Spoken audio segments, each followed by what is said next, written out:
ಜಗಳ ಮಾಡಕ್ ಕಾಯ್ತಾ ಇದ್ರು ಅಂತ ಯಾವ ಬಡ್ಡಿ ಮಗ ಅಂತ ಹೇಳಿ ಇಲ್ಲ ತುಳು ಸಾಯಿಸ್ಬಿಡ್ತೀವಿ.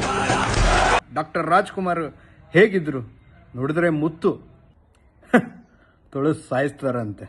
ಇವರು ನಮ್ಮ ಕರ್ನಾಟಕದ ಮೇರು ನಟ. ಇವ್ರು ಮಾತಾಡೋದು ನೋಡಿ ಒಂದು 50 ಯುವಕರು ರೀಲ್ಸ್ ಮಾಡೋದು, ಅದಕ್ಕೆ ಚಪ್ಪಾಳೆ ಹೊಡೆಯೋದು. ಸುದೀಪ್ ಅಣ್ಣ ಏನು ಸಂದೇಶ ಕೊಡ್ತಾ ಇದ್ದೀರಾ?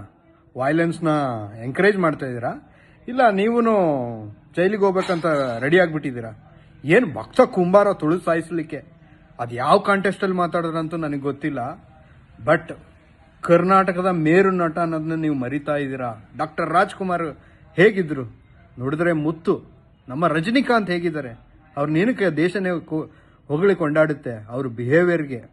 ನಿಮ್ಮ ಸಿನಿಮಾಗೆ ನಾನು ಯಾವಾಗಲೂ ಅಭಿಮಾನಿನೇ. ಮಾರ್ಕ್ ಫಸ್ಟ್ ಶೋ ನೋಡ್ತೀನಿ. ಬಟ್ ಆ ಬಿಗ್ ಬಾಸ್ ಶೋಗೂ ನಿಮಗೂ ಧಿಕ್ಕಾರ ಇರಲಿ, ಸ್ವಲ್ಪ ಮಾತಲ್ಲಿ ಹಿಡಿತಾ ಇರಲಿ.